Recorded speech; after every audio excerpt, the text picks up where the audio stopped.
पुण्यात फ्लॅट घ्यायचा आहे. पण कुठे घ्यायचा, कसा घ्यायचा, कुणावर विश्वास ठेवायचा? फसवणूक तर होणार नाही ना? योग्य दरात मिळेल की नाही? मोठं कन्फ्युजन आहे.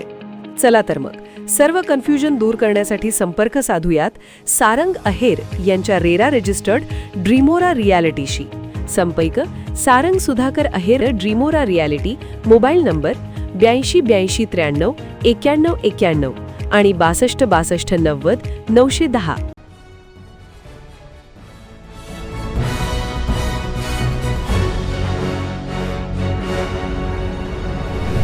आपण पाहत आहात BCCN न्यूज. देशावरील आर्थिक संकट टाळण्यासाठी सर्व आजी माजी लोकप्रतिनिधींचे मानधन 1 वर्षासाठी गोठवा. माजी मंत्री सुबोध सावजी यांची थेट पंतप्रधान नरेंद्र मोदी यांच्याकडे पत्राद्वारे मागणी. सध्या देशात इंधन टंचाई निर्माण झाली आहे.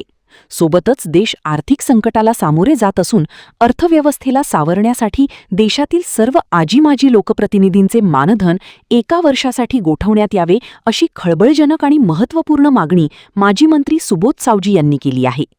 या संदर्भात त्यांनी थेट पंतप्रधान नरेंद्र मोदी यांना पत्र लिहून देशाच्या हितासाठी कठोर निर्णय घेण्याचे आवाहन केले आहे.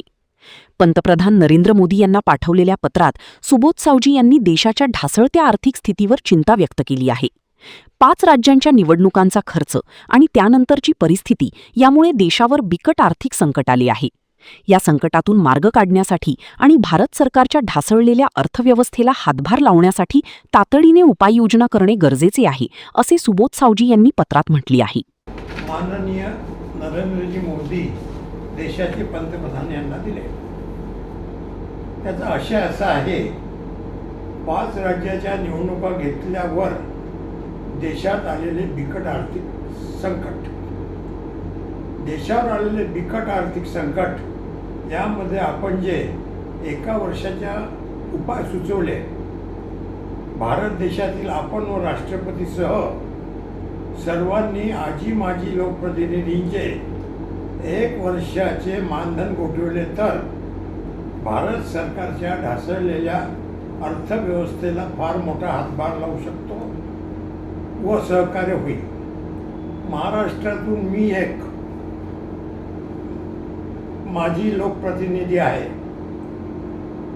आपण व राष्ट्रपतीसहित सर्व आजी माजी लोकप्रतिनिधींनी सोबत माझेही मानधन 1 वर्षाकरता गोठवण्यात यावे. देशाच्या ढासळलेल्या अर्थव्यवस्थेला हातभार लावावा हीच प्रांजळ इच्छा. कारवाई शीघ्रगतीने कळवावी. देशामध्ये फक्त जनतेने करावे आणि लोकप्रतिनिधींनी ज्ञान सांगावे हे मुळीच आपण चालू देऊ नका. आपणापासून, राष्ट्रपतीपासून, आमच्यापासून ही सुरुवात करावी. करत आहे, पत्र देत आहे.